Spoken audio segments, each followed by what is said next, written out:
제가 저번 주에 이제 여러분 믿음에 관해서 강의를 했는데 어떤 분이 그 이후에 저에게 이렇게 질문했습니다. 전 세계적으로 우리가 잘 알고 있는 분들 중에서 믿음 때문에 너무나 사람을 믿는 것 때문에 성공한 사람도 있지만 사람을 너무나 믿어서 죽음을 당한 사람이 누구입니까? 라는 질문을 했을 때 제가 단 한마디로 결론을 내려줬습니다. 여러분이 너무나 잘 아시는 로마 황제 시저.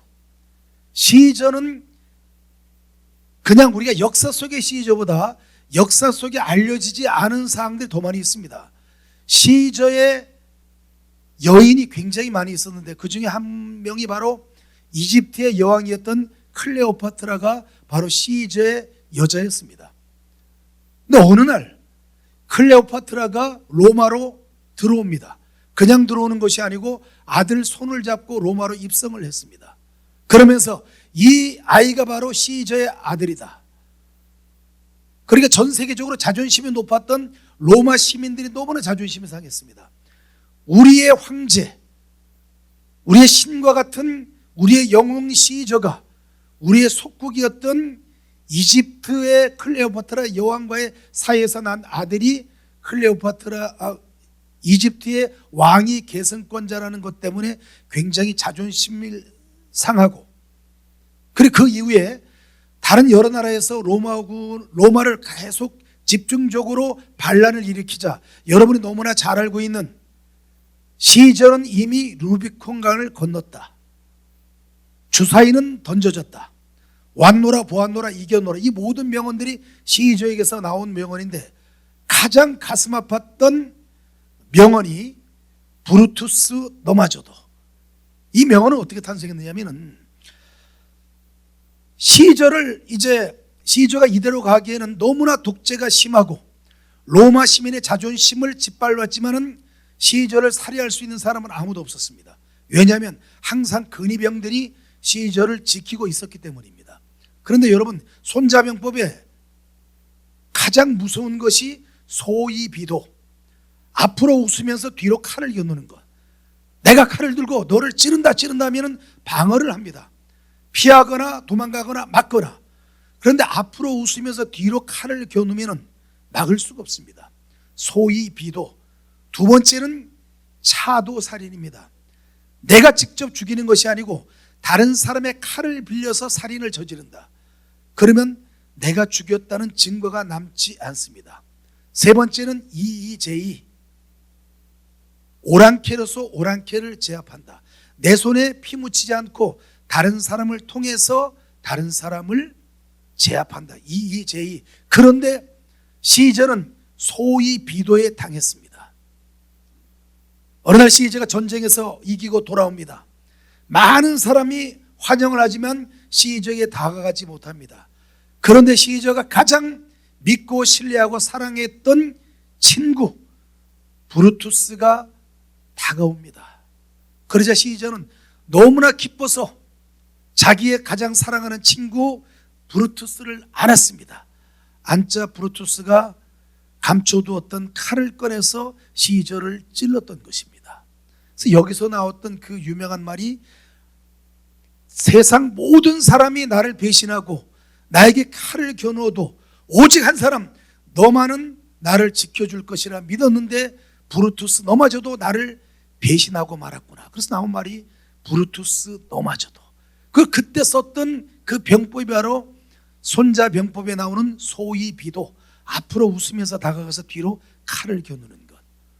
그래서 제가 전번 시간에는 이순신 장군을 지켰던 오리 이원익 정승이 바로 그 한 사람이 이순신 장군을 믿고 신뢰하고 지켜주었기 때문에 임진왜란을 성공적으로 이끌었다고 하는데, 아이러니하게도 로마 시민 모두가 나를 죽이려고 해도 나를 지켜줄 단 한 사람, 브루투스가 시저를 살해하고 말았다는 것. 이것이 바로 역사의 아이러니고 이론이 모든 것을 다 맞지 않는다는 그런 반증이었습니다. 자, 뭔가 중요한 일을 하고자 할 때, 아니면 중요한 대화를 하고자 할 때, 아니면 내가 무슨 연설을 하고자 할 때, 다른 사람에게 무언가 호감을 보이고자 할 때 제일 먼저 우리가